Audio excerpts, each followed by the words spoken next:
Selamat pagi anak-anak. Assalamualaikum warahmatullahi wabarakatuh. Apa kabarnya? Sehat?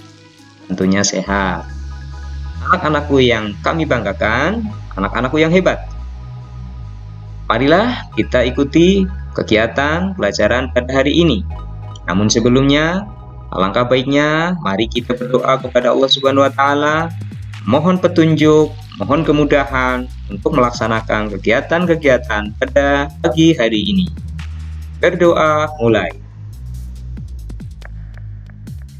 Selesai? Anak-anakku yang hebat.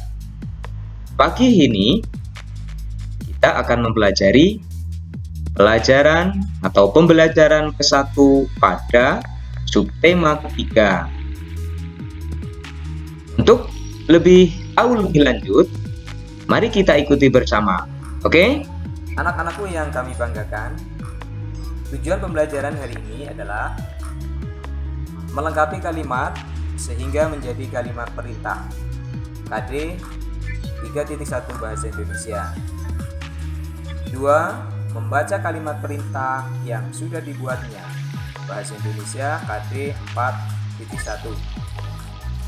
3. Menggambar dan mewarnainya dengan salah satu alat mewarnai SBTP KD 3.1 dan KD 4.1. 4. Mengerjakan soal tentang penjumlahan matematika KD 3.1. Kemudian yang kelima, mengerjakan soal dengan menggunakan penjumlahan cara panjang dan pendek. Ini matematika KD 4.1.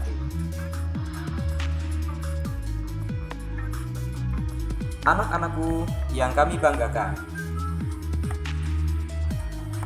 Udin dan teman-teman belajar di sekolah. Selain waktu belajar, ada juga waktu istirahat. Waktu istirahat dapat digunakan untuk berbagi hal. Ada yang bermain, berbincang, atau saling bercanda dengan teman. Udin dan Benny beristirahat di bawah pohon rindang. Mereka menikmati bekal makanan dari rumah bersama-sama. Nah, pertanyaannya, apakah yang kamu lakukan pada waktu istirahat di sekolah? Apakah kamu bermain dengan temanmu? Lalu bagaimana sikapmu ketika bermain dengan temanmu? Ayo.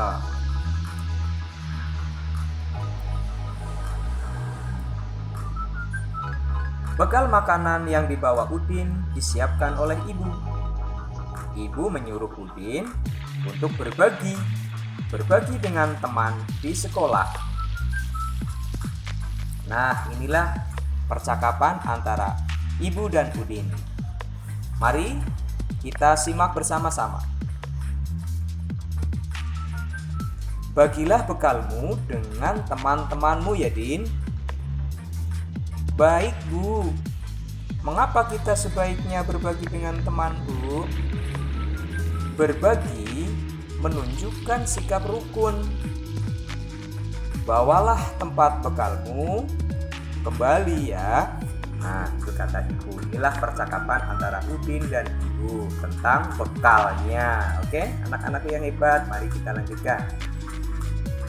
Coba sebutkan kalimat perintah pada percakapan Udin dan ibu.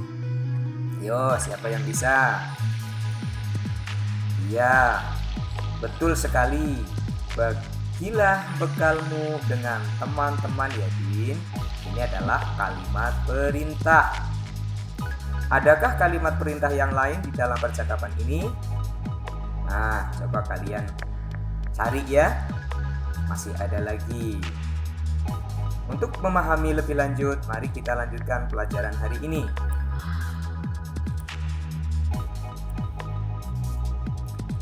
Nah, anak-anak, kalian mesti harus ingat bahwa kalimat perintah itu isinya adalah menyuruh untuk melakukan sesuatu.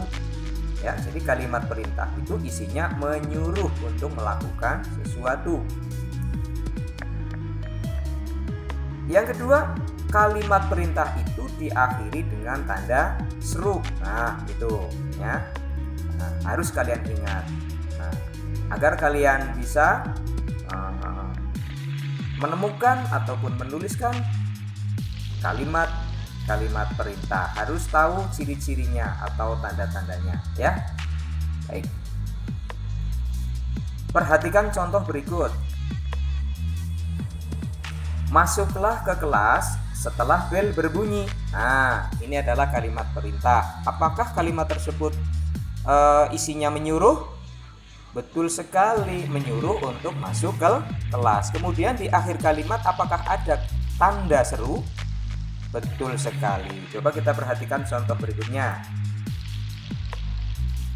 Jagalah kebersihan kelas. Nah, ini juga kalimat perintah. Kenapa? Karena isinya menyuruh untuk membersihkan kelas. Kemudian di akhir kalimat terdapat tanda seru. Yo, contoh lagi. Tutuplah pintu setelah masuk ke dalam ruangan. Nah, ini juga kalimat perintah ya. Nah, perintah atau menyuruh untuk masuk ya. Setelah masuk maksud saya menyuruh untuk menutup pintu setelah masuk ke dalam ruangan. Nah, di akhir kalimat terdapat tanda seru. Anak-anakku yang hebat, ayo kita lanjutkan.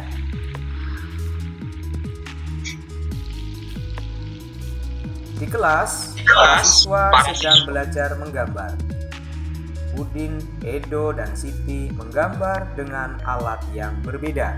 Nah, ini alatnya apa saja ya? Yuk.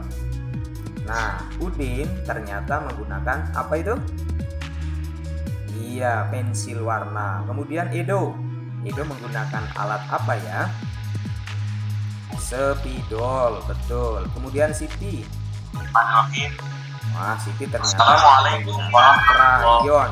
Nah, itulah alat-alat mereka, alat menggambar mereka masing-masing berbeda. Kemudian, apakah dengan alat yang berbeda itu nanti hasilnya bisa berbeda juga? Kerapiannya atau mungkin bagusnya? Nah, mari kita simak bersama-sama.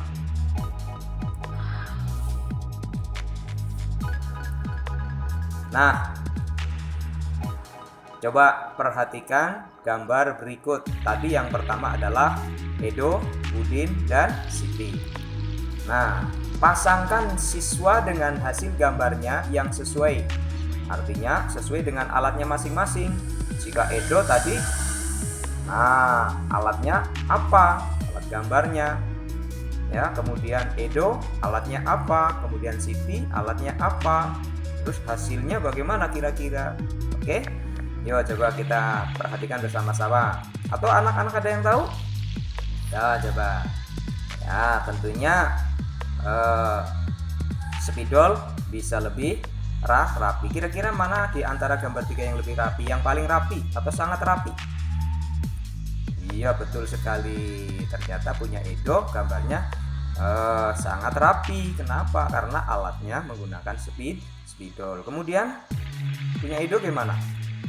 Wah ternyata rapi ya, lumayan rapi walaupun tidak sangat rapi tapi rapi karena menggunakan apa? Pensil warna. Kemudian punya Siti bagaimana? Pakai yang menggunakan ini, menggunakan apa namanya? Krayon. Ya kurang rapi ternyata. Baiklah anak-anak yang saya banggakan, yang Pak Guru banggakan, kita lanjutkan ya. Nah, siswa di sekolah Udin cukup banyak. Ada 125 siswa laki-laki dan 117 siswa perempuan. Lalu bagaimana? Nah, coba perhatikan banyaknya siswa laki-laki, banyaknya siswa perempuan, kira-kira jumlahnya berapa? Nah, jika jumlah siswa itu kita gambarkan menggunakan buku satuan. Nah, itu bagaimana? Yang atas berarti tumpukannya ada 100, ya kan? Satu tumpuk 100 itu paling kiri. Kemudian puluhannya ada berapa? Ada 2. Satuannya ada berapa? Ada 5. Oke, kemudian banyaknya siswa perempuan. Ratusannya ada 100, puluhannya ada 1, satuannya ada berapa itu? 7. Nah, berarti 100 ditambah 100 sama dengan 200. 20 ditambah 10 sama dengan 30. Kemudian 5 ditambah 7 sama dengan berapa? Nah, 10 dan 2. Nah, jadi jumlah siswa di sekolah Udin seluruhnya adalah berapa? 200 ditambah 30 ditambah 10 ditambah 2. Berapa jumlahnya?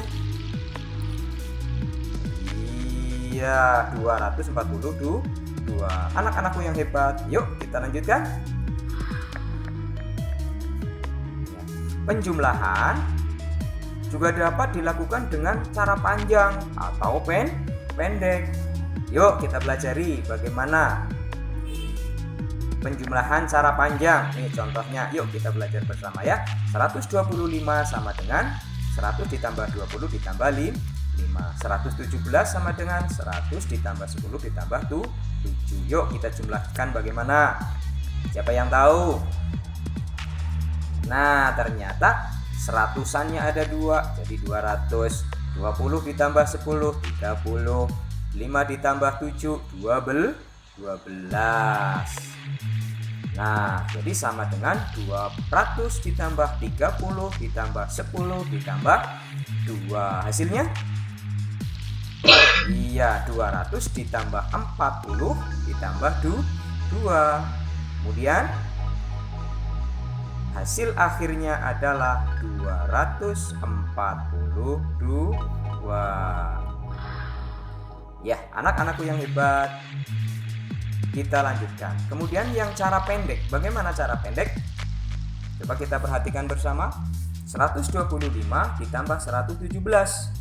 Kita jumlahkan menggunakan cara yang pendek. Ya, caranya bagaimana? Perhatikan tayangan berikut. Nah, pertama jumlahkan satuannya dulu. Satuannya adalah 5 dan 7. Maka 5 ditambah 7 sama dengan 12. Ditulis 2. Satuan simpan 1 puluhan. Nah, 1 puluhan simpan dulu. Kemana? Oke, disimpan di sana. Oke. Kemudian 2